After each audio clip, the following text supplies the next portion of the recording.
Agora chegou na parte que eu vou contar os dois lados dessa linhagem que deram origem à linhagem do Mahabharata. E elas são muito complicadas, essas histórias. Então, nesse pedaço é assim.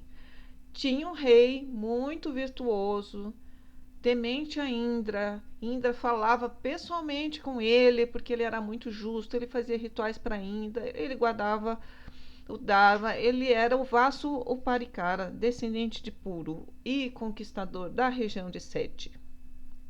E aí ele casa com uma mulher, tem a história dessa mulher que que eu também pulei. O nome da mulher chama Girika. Ela era filha da montanha de Kolahala. Então, esse rei, o Vasu e a Girika, estavam tentando ter um filho. Então, ela estava fértil, ela estava cheia de desejo, ela estava no momento para ter esse filho para o rei. Só que acontece uma emergência real e ele tem que se ausentar. E ele também estava no estado mental preparado para ter esse filho. Então, estava lá a rainha pensando e desejando muito ele. Estava ele viajando, mas com a cabeça na rainha. E ele está tão no humor para ter um filho, tão pensando na rainha, que a semente dele se derrama.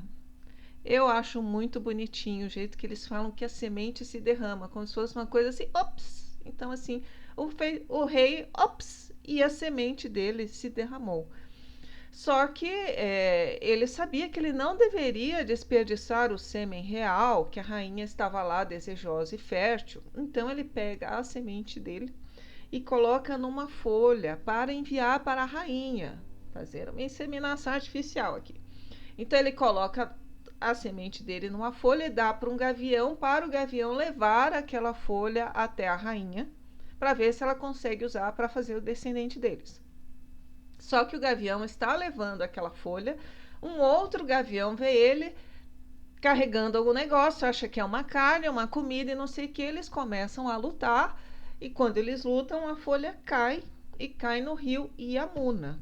E aí a folha cai no rio e um peixe come essa folha. Só que na verdade este peixe não era um peixe, era uma apsara de nome Adrika que havia sido amaldiçoada. Apsara é o seguinte: existem várias raças, digamos assim, né? Assim como existem os asuras, os devatas, etc. E assim, por exemplo, para nós existem duendes, existem as fadas, existem ciclopes, digamos assim, nas lendas, né? Então, assim, existem vários tipos. Então, tem os Gandharvas, que são criaturas celestiais que são músicos. Tem as Apsaras, que são dançarinas. Então, assim, existe Apsara homem, existe Gandharva mulher, mas em geral, Gandharva é músico e é homem. Eles também lutam, como a gente vê em algumas coisas, mas a ênfase é mais em ser músico. As Apsaras são as especialistas em dança, em beleza, em sexo, em serem atraentes, etc. Geralmente mulheres, como eu disse. Tem os Rakshasas, que são criaturas que cuidam da floresta, que eles odeiam os humanos, por causa do que os humanos fazem com a floresta, e eles comem carne humana também. Então, por enquanto, só saber desses já tá bom. Então, ela foi uma Apsara que ela foi amaldiçoada. Então, pense bem, é como se fosse uma mulher muito bonita que ela foi amaldiçoada. Então, dali a 9 meses, um pescador pescou ela e ela teve 2 filhos. Na verdade, quando ele pescou ela, ela foi libertada da sua maldição e deixou de ser peixe e pôde voltar a ser Apsara. Então tinha 2 filhos.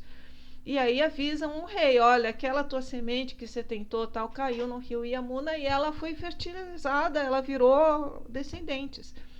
E aí era um menino e uma menina. O menino foi levado para o reino, ficou com o rei e virou o rei de Matsya. Diz que Matsya significa peixe.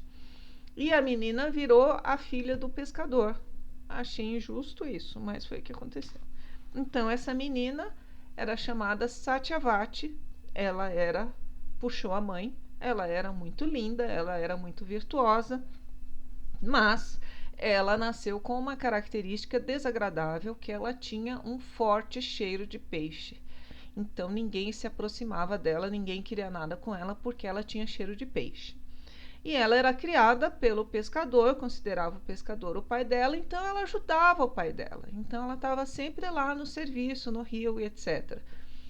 Aí ela um dia estava no rio fazendo o serviço dela e ela levou um sábio para atravessar o rio. A série do Mahabharata, que foi gravada pelos indianos recentemente, tenho quase certeza, ela começa com essa cena da Satyavati conduzindo a canoa pelo rio e tem um homem nessa canoa que pagou para atravessar o rio, etc. E ele está olhando para ela e ele está encantado daquela mulher tão linda. Como é que as pessoas não percebem as características daquela mulher? E eu adoro esse negócio porque este homem que está no barco, o nome dele é Parashara. Para quem estuda astrologia, esse é o famoso BPHS, o Brihat Parashara Hora Shastra, o clássico fundante da astrologia védica da Jyotisha, que todos nós estudamos. E quando eu li, eu falei, nossa, que coincidência, o cara da Satyavati chama Parashara também. Depois eu descobri que não é coincidência, este Parashara é o cara dessa história. Então, além de astrólogo, sábio, poderoso, homem apaixonado, então assim, o Parashara olha para aquela mulher linda, levando aquela vida simples e etc. Só que ele é um sábio poderoso e tal. E ele fala assim: linda mulher, eu estou apaixonado. Por favor, seja minha. Hoje, apenas me dê essa honra de compartilhar uns momentos comigo. E não é que ela não queria, né? Olha a resposta dela. Ela fala assim: olha, tem duas coisas importantes. Nós estamos aqui na margem, né, no rio, uma margem ali, uma margem aqui. Nós vamos fazer isso aonde, né? Não tem lugar para parar, não tem todo mundo olhando, né? Não tem uma privacidade, não tem nada. Segundo, eu sou virgem e sou muito obediente ao meu pai.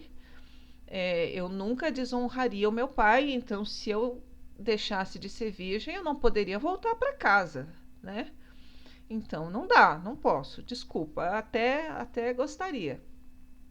Aí ele fala assim: linda mulher, não seja por isso. E aí, com os poderes místicos dele, ele baixou uma neblina sobre a terra e ficou tudo enevoado, e isso deu a eles toda a privacidade que eles precisavam. E ele falou assim: os meus poderes de deuses e tal, eu vou restituir a sua virgindade. E essa história de restituir a virgindade eu também acho uma coisa meio estranha, mas eu vou restituir a sua virgindade. Então assim, ninguém vai ver, vai ser como se não tivesse acontecido nada. Estamos aqui nós dois na neblina, aí ela dorme com ele, eles têm lá aqueles momentos muito felizes. E ela engravida e tem o filho no mesmo dia. Vocês veem aqui, os deuses costumam ter filhos no mesmo dia. Os filhos dos deuses nascem em menos de 24 horas. Então ela teve numa ilha do rio Yamuna. Quando ia nascer, ela teve uma visão de Krishna Drivaipaya Vyasa. Drivaipaya significa nascido na ilha. E aí, ou seja, é uma das manifestações de Vishnu. Vyasa, o conhecedor do Dharma, nascido para beneficiar os Brahmanes e os não Brahmanes, o compilador dos Vedas e o autor, dentre outras coisas, do próprio Mahabharata. Então, o Vyasa conta através dessa história sobre o seu próprio nascimento, ele como uma das manifestações, um dos avatares de Vishnu que vieram para ajudar a humanidade. Então, esse é um nascimento muito especial que ele tem, filho do grande sábio Parashara e da rainha Satyavati, e ela tem esse filho, o Vyasa, e o Vyasa, ele já nasce iluminado, já nasce sábio, etc. Ele vai embora com o pai dele. Então, aquela tarde que ela passou com Parashara, muito agradável, não deixou consequências, não deixou filhos, A virgindade dele foi restaurada, está tudo muito bem. E aí, só que isso, mas não é só isso. O sábio fala assim: linda mulher, que alegria, que momentos que nós vivemos. Me faça um pedido. Eu vou fazer o que você quiser. Eu estou muito feliz, estou muito grato. E aí você pensa, coitada da moça, ela pede uma coisa que é meio óbvia porque ela tinha vivido até então. Ela falou assim: eu quero que o meu corpo exale uma fragrância maravilhosa. Eu quero cheirar muito bem. Então ele faz isso para ela e ao invés de cheirar peixe, ela passa a ter um cheiro maravilhoso. E mais tarde isso vai ser importante no futuro dela. Então, até mais.